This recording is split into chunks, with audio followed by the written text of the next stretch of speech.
Hey listeners, thanks for dropping in. I'm Christie. And I'm Melissa, and this is Buried Motives, where we dig deep into the details of some of the most gruesome dirtbag murderers.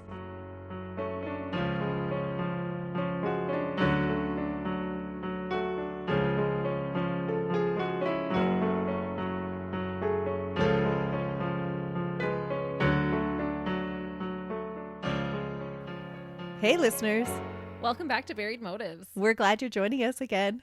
We are in a good mood today, and hopefully we'll be able to keep that going, even though we're going to be talking about horrible things. Do those two go hand in hand? Not usually. Okay, I better clarify. We're not in a good mood because we're talking about a murderer, but we've been chatting for a while before we started to record, and we've been having some good laughs. Yes, we have. One day we'll have to invite our listeners to hear all the pre-recorded stuff. That's true. Maybe do a live. And they can join in on the conversation. That'd be awesome. We were listening to some of our past recording stuff just a minute ago, and I said to Melissa, why are we so weird? We are so grateful that you guys keep coming back and listening. We really are. We're happy to have you as part of our Buried Motives family. Mm-hmm. So, Christy, what have you got for us today? Well, today's case is one that I just happened to stumble upon while doing other research and was one that I hadn't heard of before. So I kind of found this one by accident. I love those ones. That's like fate laying it in your lap for you. I really think so. When I heard this one, I actually thought of you. I thought Melissa will really dig this case. You got me curious. Why am I going to dig this case? I don't know. I just felt like you will think it's interesting. Is there cool forensics or is it because of the brutality of it? What kind of person do you think I am? Well, you're just going to have to find out. But I am interested if any of our listeners have heard this case. So if you have, please let us know. So I'm going to take a wild guess and say we are going out of North America. We are. We're going to go to Indonesia today. Ooh.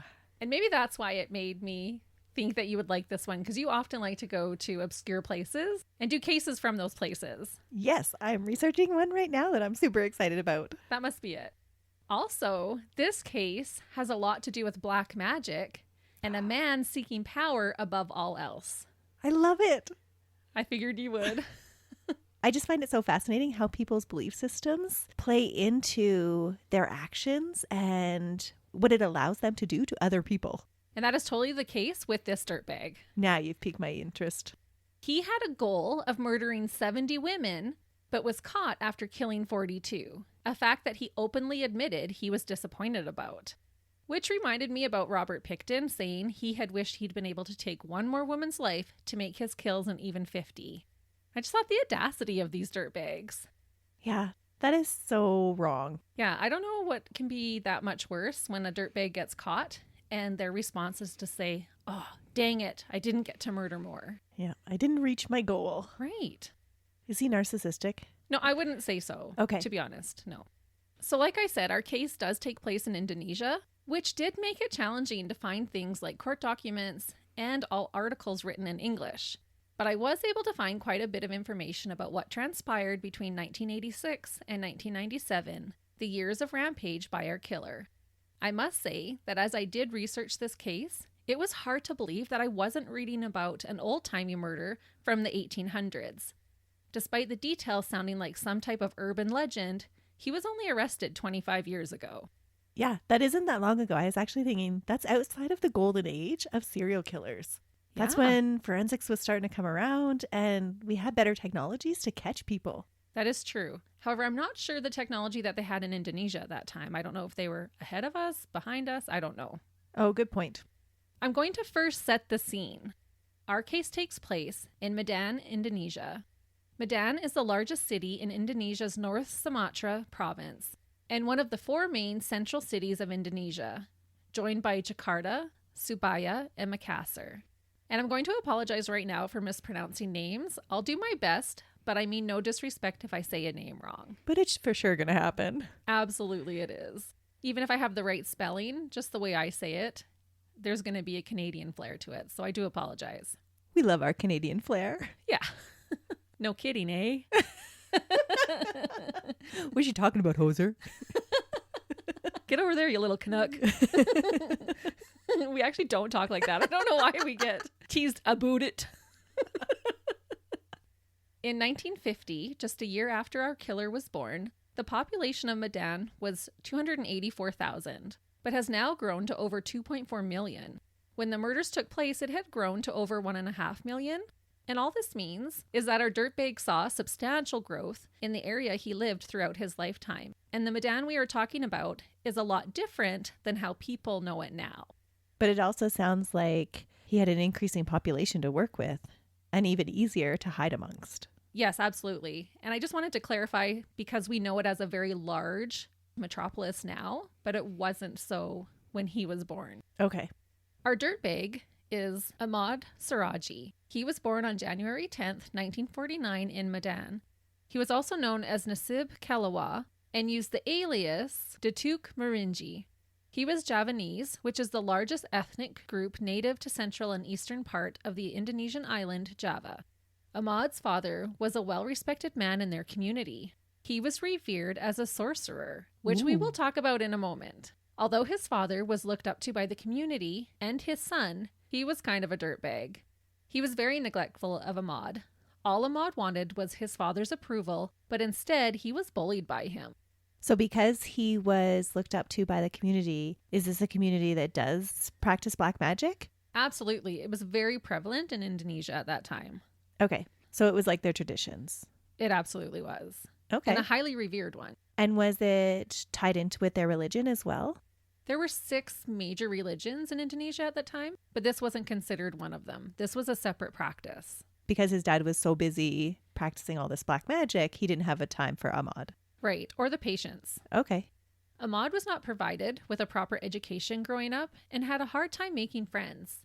Kids his age would also pick on him. He was described as being different, and I wonder if he gave off the vibe that something wasn't quite right with him or if he was just a product of his environment. And maybe possibly both. It's always both. But I do find it so interesting that kids often pick up on those personality differences way faster than adults do. For sure. I'm wondering if there was some kind of personality disorder right from a young age. Yeah, because I think kids pick up on somebody that's not fitting into the social norms that they expect. And so they're more apt to point it out or ostracize a child, which is sad, but they notice. Mm-hmm. Whereas adults, we have a tendency to be a little bit more lenient and more accepting of different personalities because we've been taught we need to be kind to everybody kind of thing. Right. We're definitely more tolerant. Yes. Or he'll grow out of it. He's going through an awkward stage. Yeah. Oh, that's just a kid. Yes. Where kids are like, oh, that guy's weird. Mm-hmm. But I'm sure we've all met that person where there's just something off about them and you just can't quite put your finger on it. And I think that's how it was with Ahmad. And I often think that happens too with people that just have that evil vibe about them. Yeah. With what he goes on to do, I wouldn't doubt that he had that from the beginning. So creepy. Indeed. Regardless, basically, whichever way he turned, he was being put down. I'm not sure if the abuse from his father ever turned physical, but it was definitely emotional. Reports say that Ahmad grew up extremely lonely. He also grew up fascinated by the black magic that his father performed.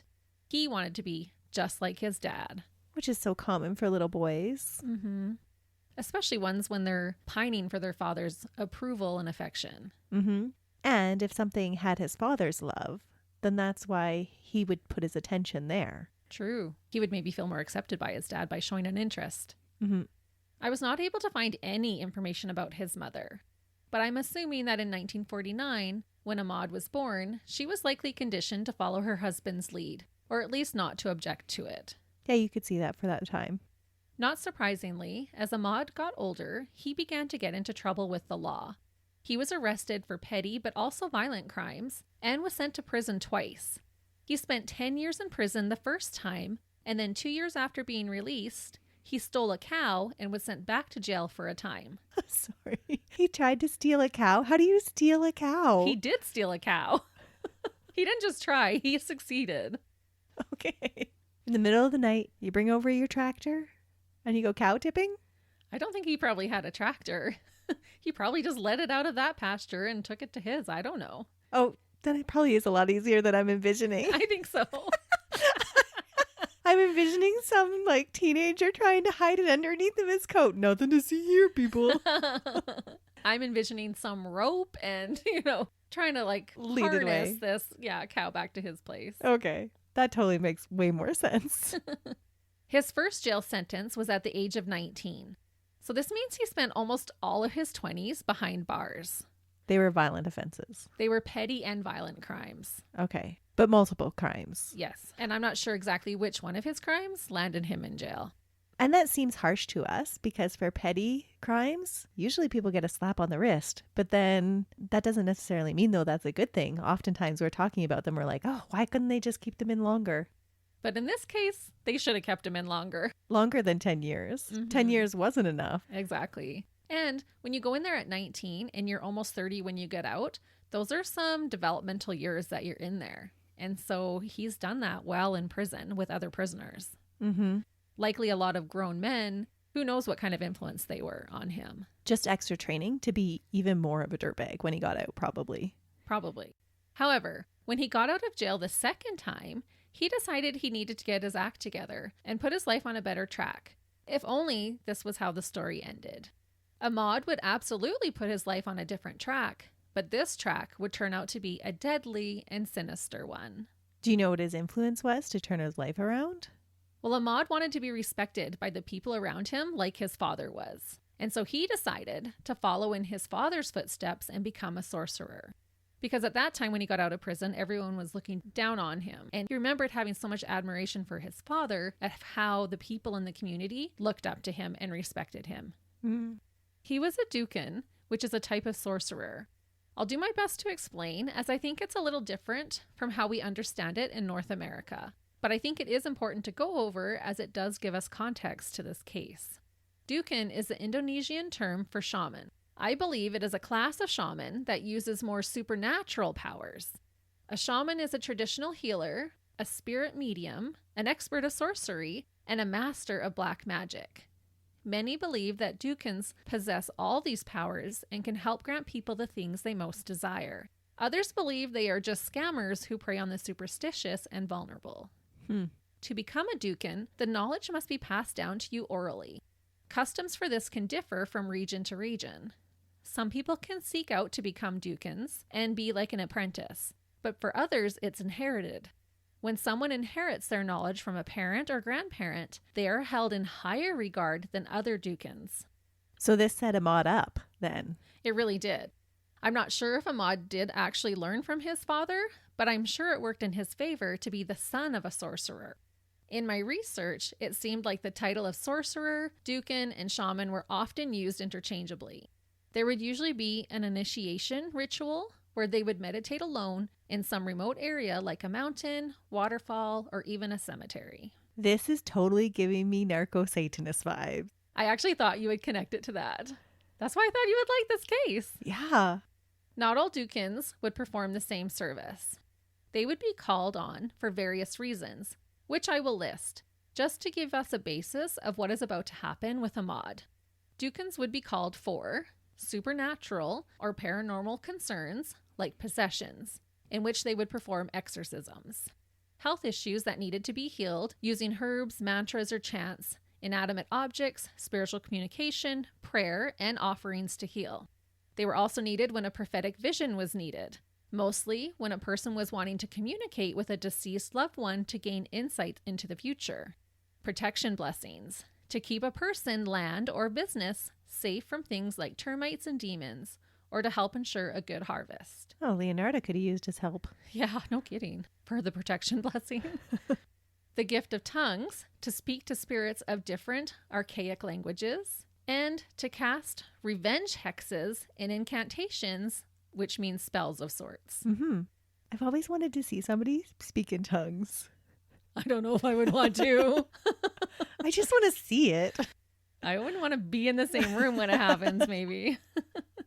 But these were the things that Dukins were said to have been able to do. Okay. So certain Dukins would be called for certain things. They would kind of have expertise in all of these things. Okay. They're specialists in their practice. Right.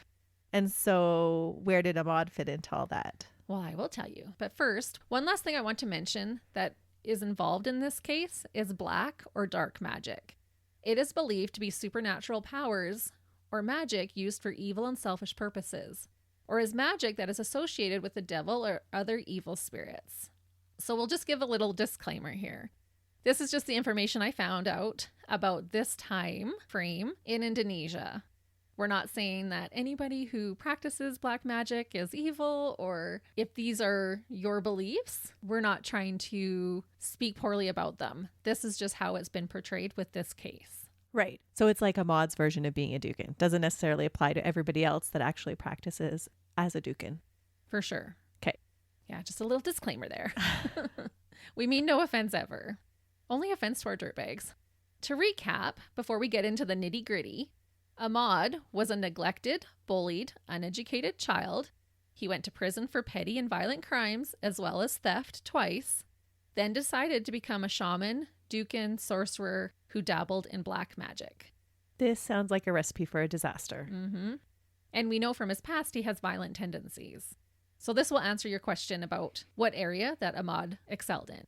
Ahmad specialized in helping mostly women who were seeking guidance on how to maintain their beauty, find fortune, and prevent their male counterparts from leaving them. He became known for his ability to help these women, and so women continued to come to him for help. The women would pay him for his services, but he did not earn enough to sustain himself, so he also raised cattle.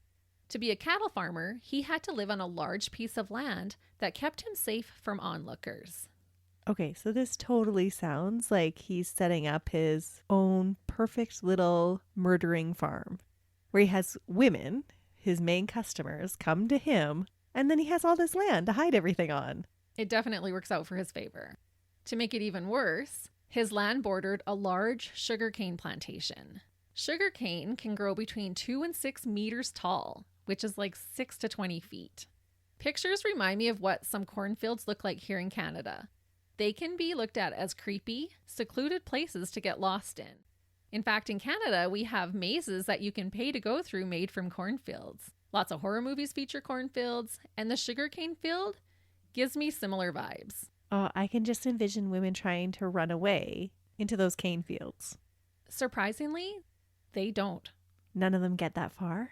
I'll explain. From the outside looking in, it would appear that Ahmad had his life together and was finally on a good track.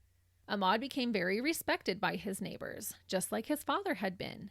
He would volunteer his time to help someone in need, especially if the person needing help was sick. He did well and would donate money to local charities. This in turn caused his neighbors to recommend him to anyone they came across who were seeking magical or healing services. Okay, now I'm getting Dorothea Puente vibes. It's all rolled into one with this case for you. Wow. You're welcome. People believed he could do things like move the clouds, heal the sick, and make people rich and beautiful. Oh, you can totally see how he would be sought after then. Yeah, imagine him in Hollywood. Yeah.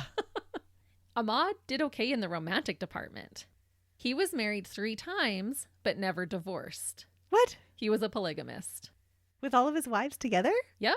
Sister wives. Totally sister wives. You don't know how true that is. Okay. When I looked it up, I believe polygamy is still legal there, so he wasn't actually breaking the law. The part about having 3 wives wasn't that shocking to me. What did surprise me is that all of his wives were sisters. No way. Yeah, so they were literally sister wives. Keeping it all in the family, I guess. Yep. Their names were Nagatia, Tuminai, and Tumina. I couldn't find any information on these sisters prior to marrying Ahmad. I'm not sure if he married them all at once or one at a time. I'll explain why later, but if I had to guess which wife might have been the head wife, I would guess it was Tuminai. She was his favorite? I think so, and I'll explain why Okay. in a little bit. Despite having 3 wives, there are no recorded children of Ahmad's. Ooh. I'm unsure if it is because they were never recorded or if he had fertility issues. And if he did, I guess his black magic wasn't strong enough to cure it. That is interesting. It is, with 3 wives. Mm-hmm. And most cultures that practice polygamy put a really strong importance on having children and posterity. Mm-hmm. So you think it would be strongly encouraged for them to have children? Oh, for sure. I don't think they were against having children. He could have had a whole slew of children back at home, and they were just never recorded. Okay. Because it doesn't seem there was a lot of great record keeping going on. Right. In 1986, when Ahmad would have been 37, he claimed that because of his shaman abilities, he was visited by his deceased father in a dream. In this dream, his father instructed him to drink the saliva of 70 different women. So he wants him to go kiss a whole bunch of women? Drink their saliva, not just kiss, drink it. By doing this, he was told that he would become an all-powerful mystic healer. Ahmad didn't even question this instruction from his father. No, if that's based in your beliefs that the dead can come back and commune with you and you can take instruction for them, then you wouldn't ever second guess the information that you're getting. Right, especially when you believe you have that power to communicate with the dead. Mm-hmm. Ahmad didn't want to wait to just happen upon 70 freshly deceased women to drink their spit. So he decided he would need to kill them. Wait, they had to be deceased? No, nowhere did I find this that it said that they did. He made that jump, that I'm going to have to kill 70 women. That's how he interpreted. Yes. He most likely didn't feel that he could find willing participants, so he decided murder was the best and really only way to accomplish this in a timely manner. That's a big jump from having just 70 women spit in a cup and then drinking it. Well, that was my thought. I felt that with him being a sorcerer, I'm sure he could have talked some of his female patients into giving him their spit willingly. He could have said he needed their spit in a cup to perform a spell. There's no excuse for being a dirtbag. No. So he was just looking for an excuse to enact out all of his violent tendencies. Possibly. It didn't seem like he even entertained any other idea or way of getting that spit, that saliva. Right. It just seems so odd. There are so many different ways that you could collect spit. Yeah, and he went totally for the dark way of doing it. Mm-hmm. Since Ahmad was in a position where women sought him out for help, finding victims wouldn't be a hard task for him to do. He would even get paid by them before he took their lives. That's just so dirtbaggish. What is the price of helping women find beauty, wealth, and lasting love, you ask? For Ahmad, it was anywhere between $200 and $400. We might have to go to Indonesia, Christy. Hey, $200 is a pretty good deal for wealth and beauty and lasting love. I know. I thought that was pretty good. Uh-huh. Steal of a deal. Except he's the one stealing. It's true. Unfortunately, we don't have information on the women individually that Ahmad murdered until his last victim, whose disappearance helped him get caught. However, he was very ritualistic in his practice and murdered them all in the same fashion. I will walk you through once what he did to each one of his unsuspecting customers. 42 of them. Yes. The sheer number is hard to comprehend. It really is. A woman would come to Ahmad for some type of help. They would come to his cattle farm, again, away from the peering eyes of others. Once there, they would open up to Ahmad and ask him to help them with their specific worry or insecurity. I imagine he gave them false hope and assured them that he could give them what they were wanting, no problem. The women would pay him up front, and he would begin his ritual. So his wives were never any of his victims? No, Did they know what was going on? that we'll talk about. That's Okay. debatable. To start, he led each woman into the sugarcane field beside his house. He would instruct them to dig a hole about waist deep. They dug their own graves? He was a lazy dirtbag and told them that having them dig was part of the ritual. Oh, When the hole was dug, he told the women to get inside the hole, assuring them that it was necessary to carry out the spell. Desperate to receive the blessing they sought after, the women would willingly get into the hole. Ahmad would then proceed to fill the hole around them back up with dirt, essentially burying them from the waist down. and so they couldn't fight back. Exactly. If the women became nervous, he would assure them it was all necessary to fulfill their chosen spell. What they didn't know is that this was instead part of his black magic ritual to gain occult power.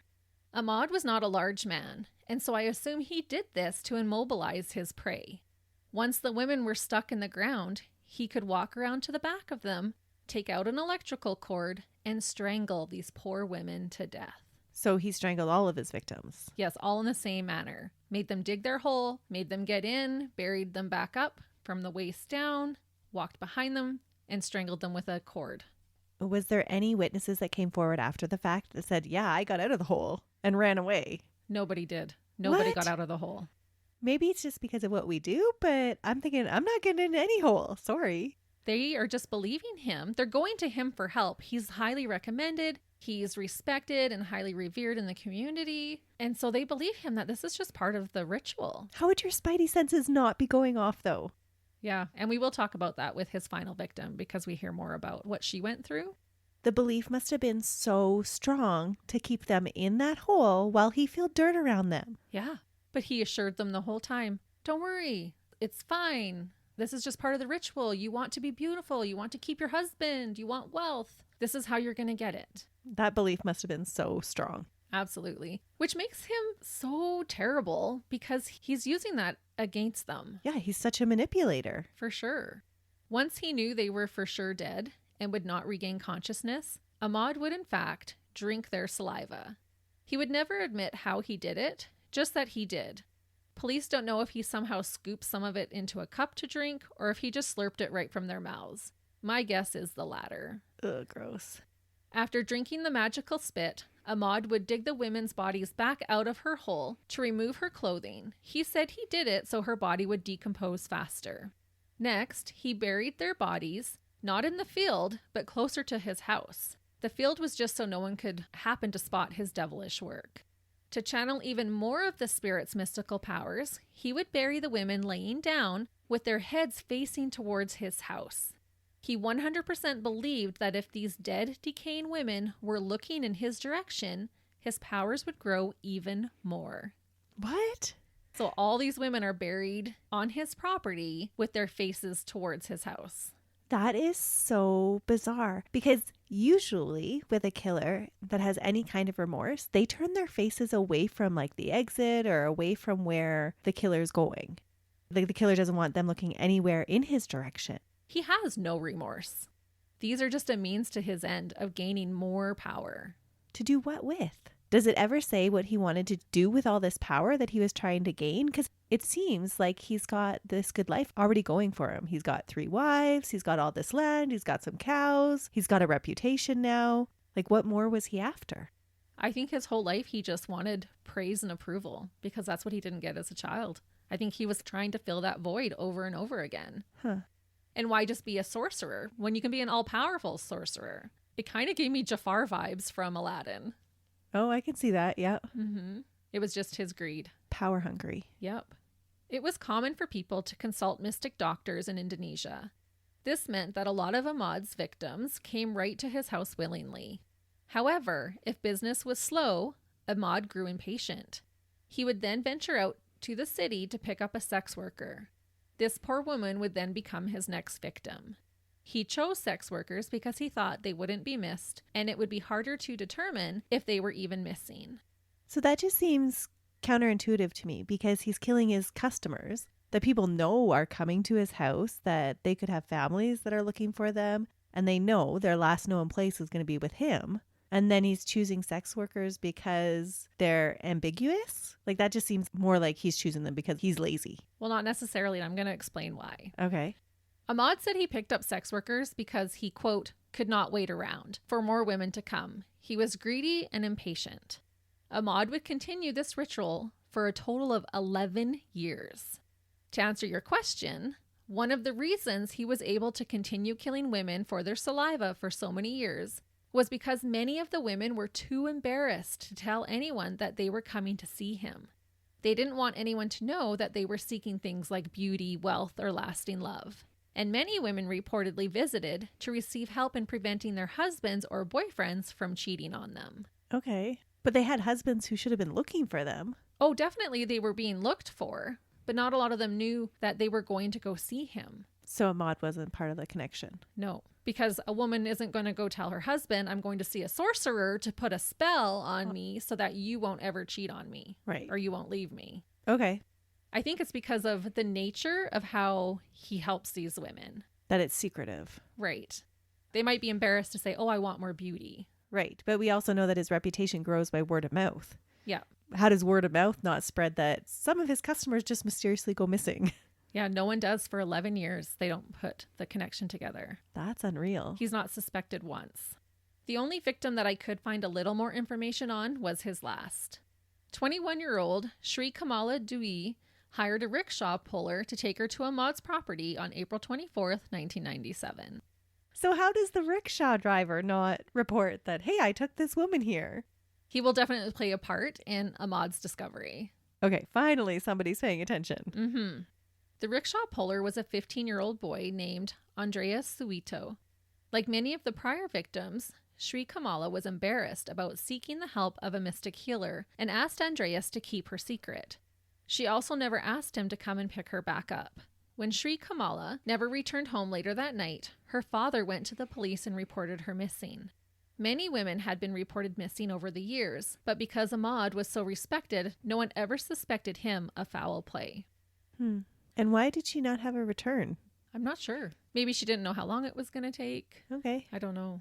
3 days after Sri Kamala went missing, Ahmad's neighbor, a young farmer, was walking through the sugar field adjacent to Ahmad's home. He was on his way to feed his livestock when he noticed a suspicious mound of fresh dirt. This didn't sit right with him, and so he rushed to the head of the village, Sagito, and informed him of what he had found.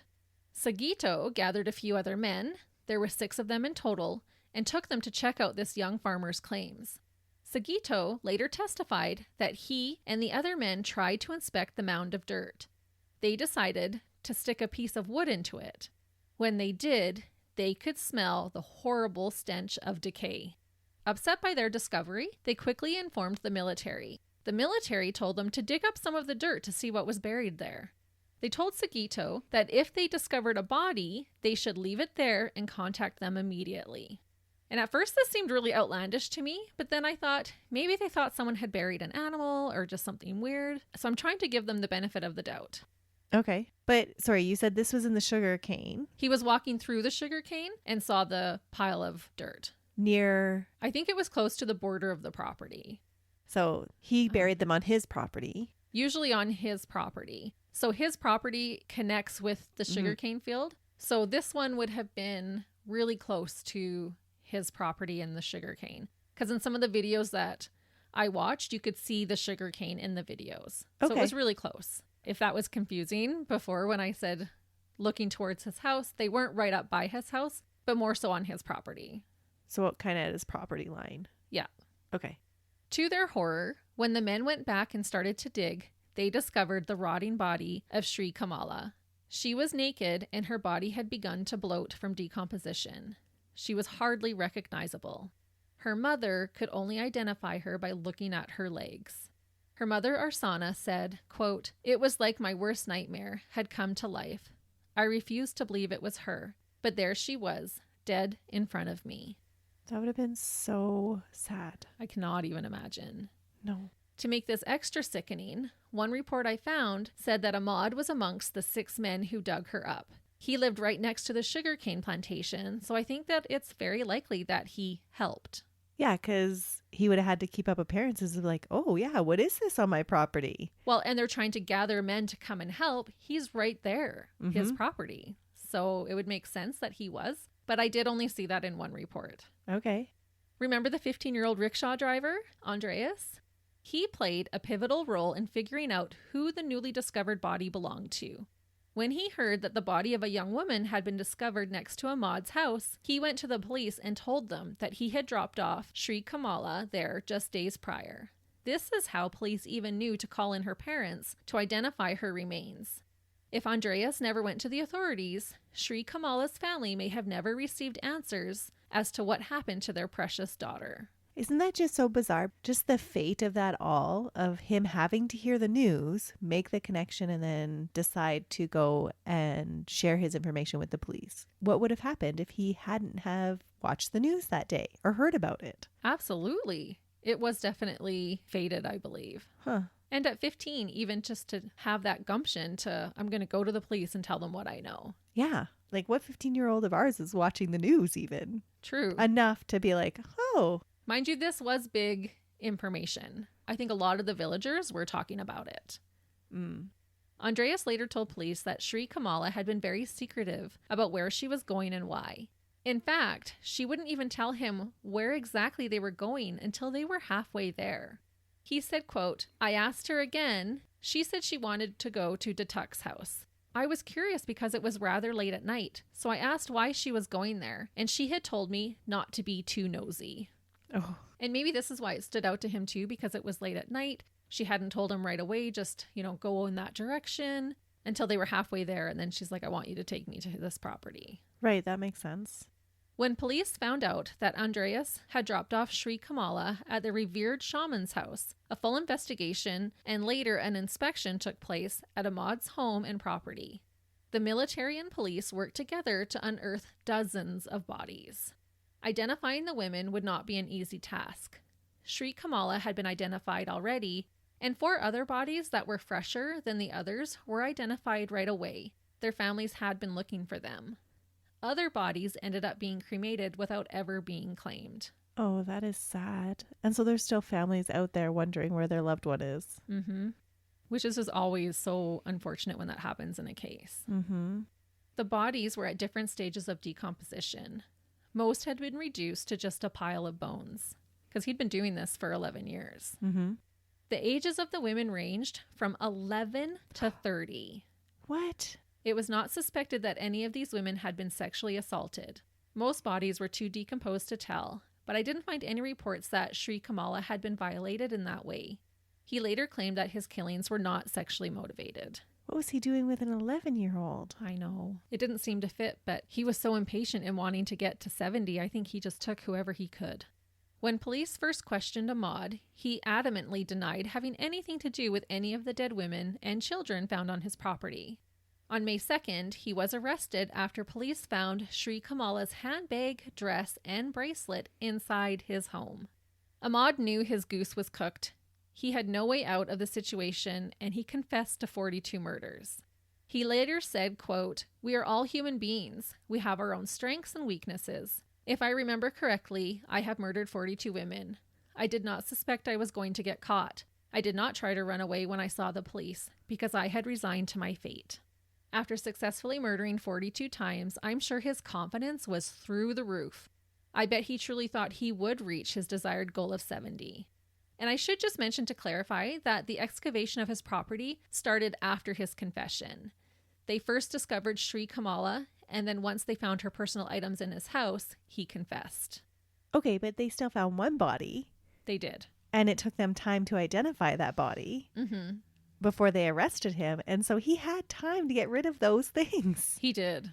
It just always floors me when their confidence is that high that they're like, oh, I don't even need to get rid of evidence, even though I know they're going to be at my house looking. Well, and I believe when he's, being a Dukin, a sorcerer, a shaman, he's feeling above everybody else probably at this point in time. He's gotten away with 42 murders. He said right in that quote, he never thought he was going to get caught. Yeah, he's just feeling above it all. He probably thinks that he can cast his own protection spells against anybody coming in on him. Yeah, he would be feeling invincible. I'm almighty and I'm growing in power. There's no way I'm going to get thrown in jail for this. Which is totally a narcissistic view. It is, that's true. Because the graves had become so overlapped throughout the years, police didn't dismiss the idea that more than 42 victims could have been actually discovered. It sounded like they had a challenging time putting all the right bones together. They didn't have their own individual graves? I think some had overlapped a little bit. Oh, okay. Over the years. That's disturbing. Mm-hmm. It was just a bone pile. Yeah, in some areas. To try and help identify the victims, authorities told the public to come forward with names of missing women in the area. 80 additional names were brought forward.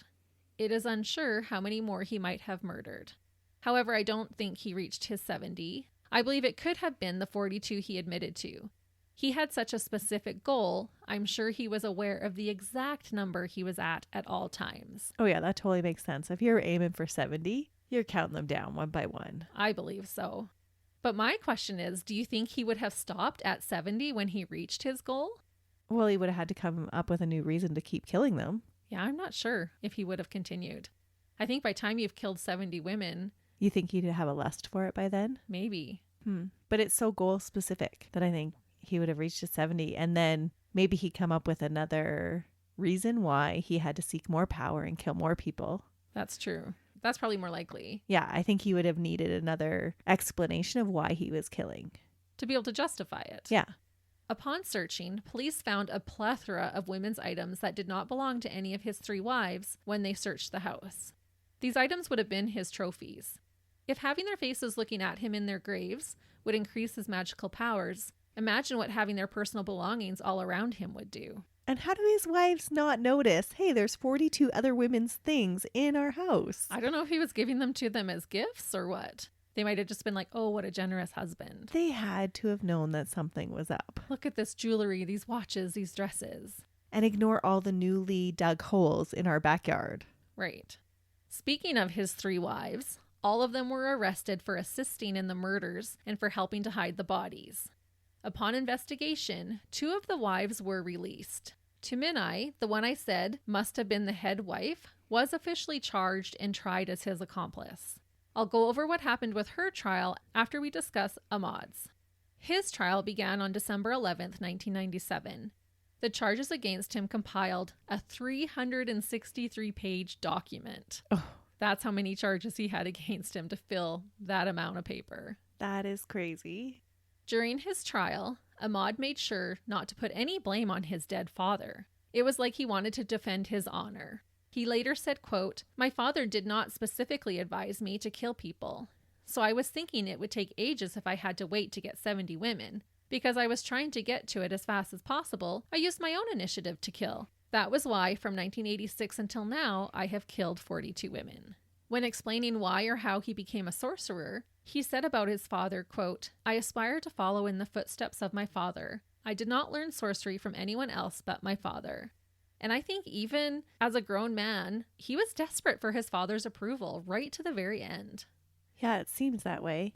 And was there any reports of his father having a little bit of shady dealings with any of his customers? None at all. Okay. And I think that's why he wanted to make sure his father's name remained cleared. Because his father didn't tell him to kill these women. He just said you had to drink the saliva. And Ahmad shared that with the police, that this is why he was doing it, because his father had instructed him to do so. Okay. Ahmad also confessed to enjoying the financial gains of his crimes. He said murdering these women was an easy way to make money. He said, quote, "If I just robbed people, I could get shot or put in jail. But this way, people came to me. I took their money, then I killed them." What? What a dirtbag. So they came to him, that he must have told them a fee ahead of time, which they were going to pay him anyway. So he didn't need to kill them. Right. But he's saying, and in his experience, this was true. He went to prison for over a decade for theft, but was allowed to continue killing women for 11 years undetected. So he's saying, I tried the stealing. That got me in trouble and got me in jail. Killing women was great. They came right to me. I wasn't going to get arrested or shot. I had it made. Oh, that is such a bizarre way to look at that. Right? But it did pan out that way for him. Yeah, that was his experience with it. It just goes to show you that our experiences are really framed by our view on things. Absolutely. Yeah. When you think to yourself, what were they thinking? Yeah. It's because their views are totally different. They're not thinking the same way some of us are thinking. He's thinking that, oh, look, this was such an easier way to get money because he got away with it for so long. Yeah. Yet he's killing people. Yeah. Well, he's saying I have less chance of going to jail if I do it like this. Oh. During his 4-day interrogation, Ahmad shed some light on Sri Kamala's last moments. He explained that she had gotten into a fight with her fiancé and was worried he would leave her for another woman. This is why she sought the all-powerful Dukan's help. How many women will die in the name of love? Too many. It's so sad. It really is. I feel like we've been on a roll lately of like, this woman died because she fell for somebody. And maybe it's just the cases that I'm researching, but so many women die for love. It's really sad. And I wonder how bad he would have felt afterwards. Oh, yeah. Yeah, I wouldn't want that on my conscience. Not that it was his fault at all. No. But you would totally feel terrible. Knowing that you got into a fight with your fiance and she went to this killer for help just so you wouldn't find somebody else. True. I was trying to think in my head, though, would I feel more bad if it was actually true and I was slipping out on her, or if it wasn't true at all? Both. It's always both. I don't know that one would be worse than the other. It would just be terrible all around. Yeah, you would feel some responsibility for it. You would. Even though it wasn't your fault. Mm-hmm. Ahmad told the authorities that Sri Kamala was afraid during her last night alive. He said, quote, "That night she was scared because we had to walk through a cemetery to get to the sugarcane plantation." The cemetery of all of his old victims? I don't know. Or I don't know if there happened to be a cemetery close by. But he's just walking across his property to the next door neighbor's property, isn't he? That's how I understood it. But he's saying we had to walk through a cemetery. So maybe there was another one and he went a different way to walk her through the cemetery. I don't know. Okay. He said, I told her it was fine, but she insisted that my wife accompany us for the ritual. Her spidey senses are up. Mm-hmm. Sri Kamala was the one who asked for my wife to come along, and that was how my wife got to know about the murders. He continued to explain that he and Taminai had to repeatedly reassure Sri Kamala she must have had a bad feeling and had been so terrified. He kept trying to make her think she was going to be okay, even while burying her up to her waist. He said it took between 12 and 15 minutes to kill her and suck out her saliva. And what is his wife thinking this whole time? If this is her first experience with how he's doing these ritualistic killings, how is she able to reassure Sri Kamala? It's debatable if Taminai knew what was going on all along, or if she didn't know up until the point of him strangling her what was going to happen. She might have believed that this was part of the ritual. Right, and she would have seen him walk off into the forest a whole bunch of times with a whole bunch of women. Right. And not come back with them. I'm just having such a hard time believing that she didn't know. Yeah, I'm not sure. And we will talk about her in a minute. Okay. I agree. I feel kind of the same way. How did the wives not know? But we have seen in many other cases where the wives had no idea what their husbands were actually doing. True. You turn a blind eye and you see what you want to see. And are they really paying attention to what he's doing outside? Mm-hmm. And that was a long time to kill her. That was a long time to suffer. 15 minutes of him strangling her? Yeah. He must not have been very strong then. He wasn't a big man. Huh. And you think by your 42nd victim, you'd have it down to an art. You would think so. It should only take 3 or 4 minutes. Maybe he enjoyed the process. Maybe. Oh, could you imagine if he was like letting off and letting her gasp for breath and then tightening it again? Maybe it produced more saliva that way. Maybe. Because that seems like an awful long time for him to be strangling somebody. 15 minutes? Yeah, between 12 and 15 minutes. That's what I thought too. That's a long time. He was doing something else. The only thing I can think is that it would produce more spit for him. So gross. Now the spit is collecting in my mouth and I'm like, no, go away. I know. Many times while I was writing this, like just typing saliva makes you salivate. When asked about why he stripped her naked, he said, quote, "If I were to bury my victims without any lining, their bodies would decompose faster. So I stripped her with the help of my wife, rolled up her clothes, put them in a plastic bag, then I headed home." So he's admitting that Taminai helped him after the fact. And he didn't abuse them. There's no record of him abusing them. They weren't afraid of him to go along with him. Not at all. They would have been looked up to. They're the wives of this powerful sorcerer. So bizarre to me. This well-respected Dukan. Huh. These statements totally threw his wife, Taminai, under the bus and was the reason she was also put on trial. He tried to defend his wife by saying that this was the first time she had helped and that the other two had no idea what was going on all those years. When Nagatia and Tumaina were released, they left their eldest sister and their husband behind and fled the village. They were like, nope, we're out. See you later. Yeah, no kidding. See you never. During their trials, both dirtbags pled not guilty, saying they had only confessed because they were being tortured by the investigators and could no longer take it. So they changed their story for the trial. I do believe that they are probably tortured. A 4-day interrogation? Mm-hmm. There was probably some torture going on. It was probably not pleasant. No. Do we feel sorry for them? Not really. Especially not him. I don't know for sure Tuminai's real story and involvement, but for him, bring on the 4 days of torture. He should have had 42 days of torture, one for each woman. Yeah. In my opinion. Not that I'm promoting violence, but kind of for him. The youngest was 11. Yeah, he that's deserved awful. it. Mm-hmm. Sorry, I'm standing by it. You always have such bigger convictions than I do. Like, If he had done this to my 11-year-old girl. Oh, for sure. Mm-hmm. Yep. Would I want him to be tortured? Absolutely. Yes. Do I think we should torture people when we're interrogating them? No. I don't. Okay. Yeah. I don't think that should be a regular practice. Despite his pleas of being innocent, Ahmad Suradji was found guilty by a 3-judge panel on April 27th, 1998, of Indonesia's worst killing spree at the time. Although it was a very uncommon sentence, he was sentenced to death. When this sentence was read out, people cheered in the courtroom. This case had gained a lot of public attention, and the courtroom was filled to the brim. It was reported that Ahmad remained impassive, not showing emotion throughout his trial and sentencing.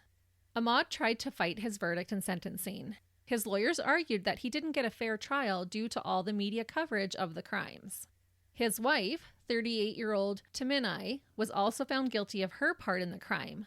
They believed her actions were deliberate. She was also sentenced to death. However, her sentence was later changed to life imprisonment. And has she made any statements after the fact? None. Huh. None that I could find. Like I said, there was a lot of articles that were not in English. Yeah. So that made it a little more challenging for me. On July 10th, 2008, Ahmad was executed by firing squad. The execution went forward, despite a last-minute plea from Amnesty International, a human rights group. What?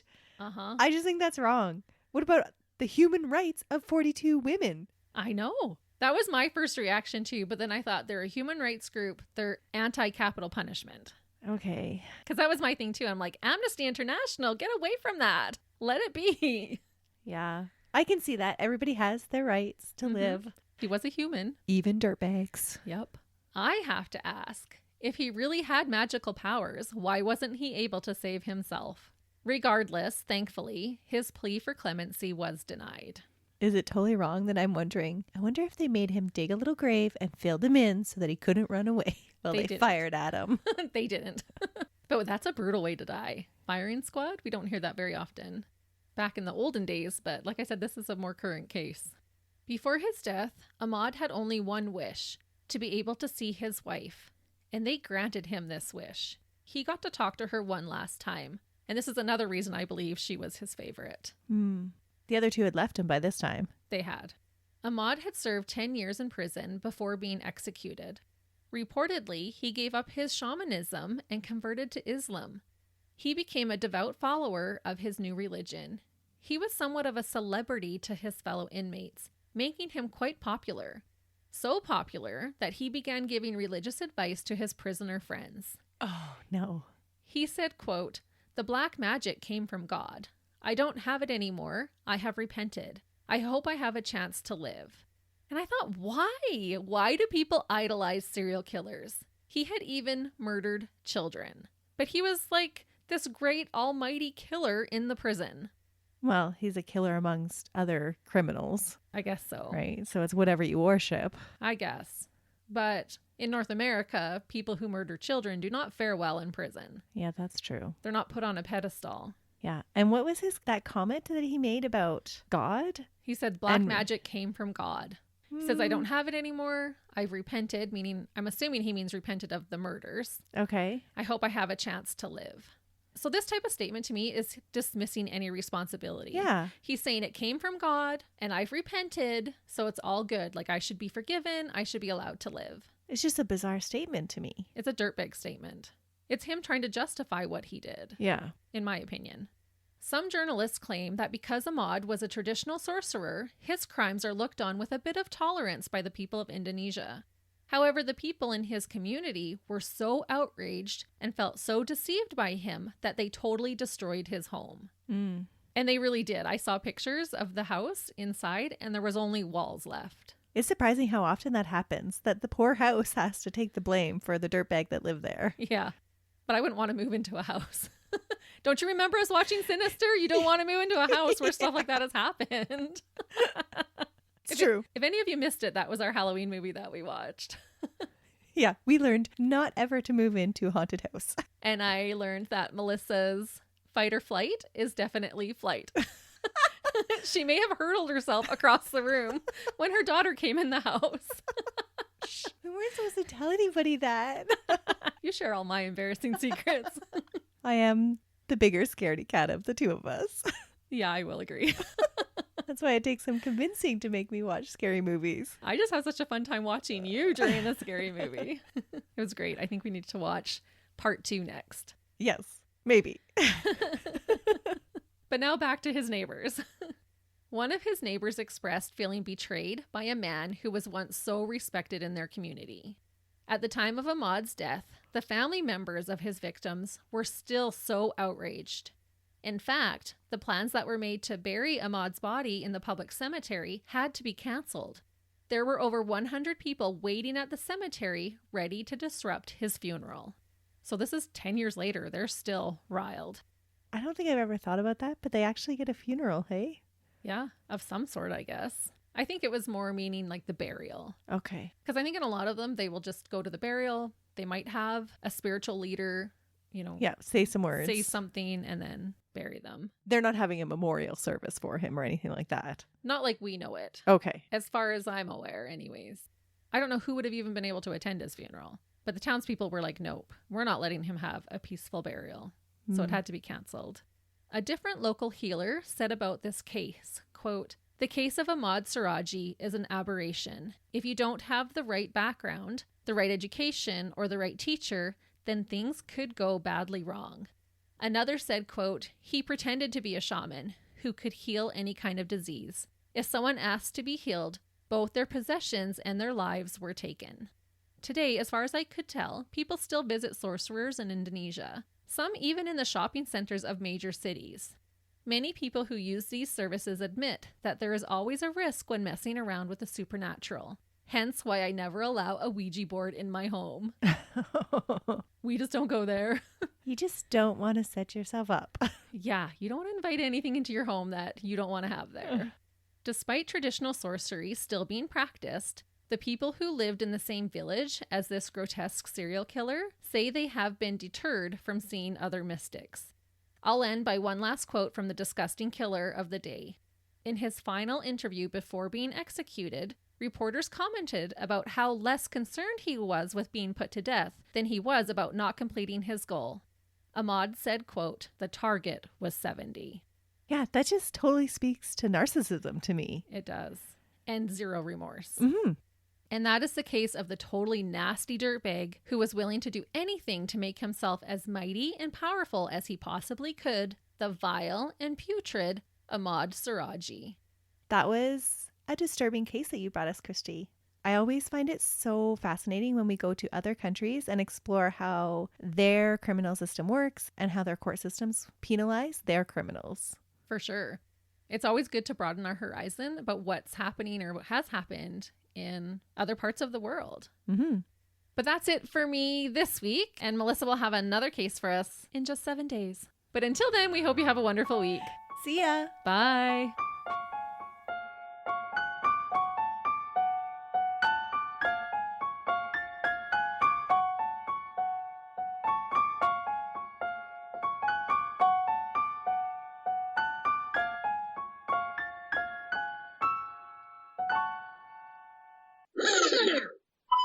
I am excited.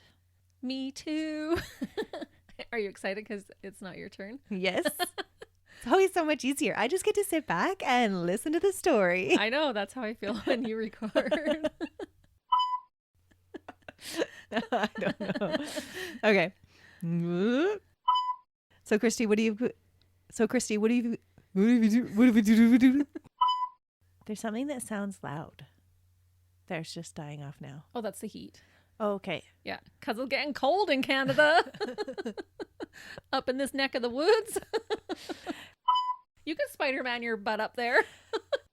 I'm fine. I'm fine. Everybody's fine. Everybody's good. Everybody's good. See, we're smiling. Dry? My mouth is so dry. Couldn't be all the chocolate and gummy bears we ate before we started recording. And that's why we're so all over the place. It's because we're already hyped up on sugar. When will we ever learn, Christy? You're doing the movie room. I only have little arms. Okay. Like I said, why are we so weird? At least our weirdness matches. Sorry, did you want to say her name again? Because you were chewing a gummy Okay, bear? sure, maybe. Okay. 70 fun treats. Woohoo. In 2 days. Do we ever not snack when we're doing this? Rarely. Yeah. We've conditioned ourselves that we have to eat while we do it. Ahmad told the authorities that Ahmad told the authorities. Ahmad told the Ahmad told the authorities. Guess what he did? He told them. Just think of a dill pickle. That'll make your mouth water. Okay. Let's hope we never have to decide what kind of capital punishment we want to go under.